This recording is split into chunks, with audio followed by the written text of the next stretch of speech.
Ustazah, aku mau nanya nih, katanya orang yang ninggalin sholat itu bisa kena 15 macam siksaan. Waduh, apa aja tuh Ustazah? Mohon penjelasannya Ustazah ini, silakan. Baik. Jadi ada kalimat atau hadis yang sering kita dengar ya, termasuk hadis yang masyhur yang sering kita dengar. Dalam satu hadis itu disebutkan man tahawana fis salati aqabahullah bi khamsata asyara uquban. Jadi di dalam orang yang tidak melaksanakan sholat, Allah akan menyiksa dia dengan 15 jenis siksaan. Yang mana 6 diantaranya akan Allah timpakan kepadanya ketika dia sedang ada di dunia. 3 diantaranya pada saat dia meregang nyawa, sakaratul maut. 3 diantaranya ketika dia ada di alam kubur. Dan yang 3 lagi ketika dia dibangkitkan dari kuburnya. Ketika ada di dunia katanya Allah timpakan siksaan kan ada 6 Bu. Di antaranya Allah itu menghilangkan keberkahan dalam rizkinya. Kemudian cahaya di wajahnya itu akan dihilangkan. Kemudian di alam kubur pada saat dia meninggal dunia maka sakaratul mautnya disusahkan. Nanti di alam kubur itu akan disiksa di sana dan nanti dibangkitkan di hari kiamat ya dari kuburnya dalam keadaan Allah murka kepadanya. Apakah benar informasi yang kita dapatkan ini?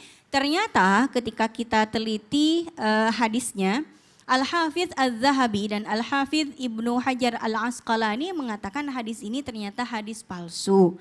Jadi tidak bisa dijadikan dalil. Ya.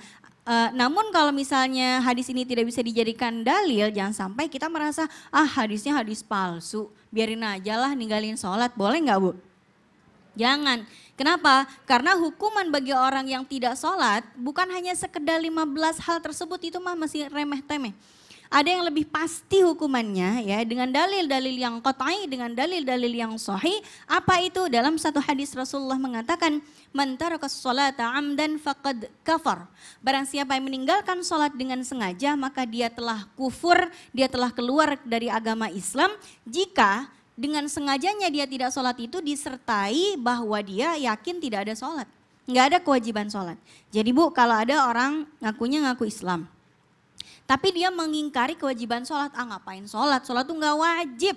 Ya, kalau ada orang yang mengingkari kewajiban sholat, maka dia telah kufur. Sudah keluar dari agama Islam. Sedangkan jika dia tidak meyakini hal tersebut, dia yakin bahwa sholat itu wajib.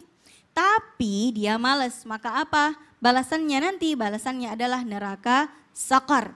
Maka di dalam surat Al-Mudaththir ayat 42 dan 43 disebutkan di situ ya, tadi sudah dibacakan di segmen pertama, masalakakum fi sakar, apa sih yang membuat kalian itu terjerumus ke dalam neraka sakar? Apa jawaban orang-orang yang masuk neraka ini Bu? Lam naku minal musallin, kami itu dulu tidak melaksanakan sholat, makanya kami terjerumus di sini.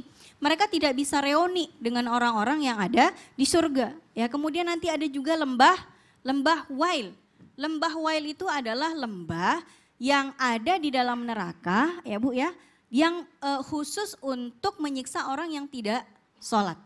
Ya, sakor itu sendiri adalah jenis neraka. Artinya sakor saja Bu, itu adalah api yang menghanguskan. Orang yang tidak sholat karena dia lalai, karena dia males nggak mau ngerjain sholat, masuk di dalam neraka sokornya itu diapain? Disiksanya. Baru dideketin api neraka udah hangus. Ya, baru dideketin sudah hangus. Begitu kulitnya itu habis karena hangus, sama Allah diganti kulit yang baru. Disiksa lagi, kulitnya hangus, diganti lagi kulitnya sampai dia sangat amat merasakan pedihnya azab dari Allah. Gara-gara apa? Gara-gara dia tidak mau sholat dan meninggalkan sholat dengan sengaja. Nauzubillah summa nauzubillah. Tuh jangan sampai ninggalin sholat ya jamaah ya. Siksa dunia aja perih banget ya, apalagi siksa akhirat ya. Nauzubillah min zalik. Jazakillah khair Ustazah.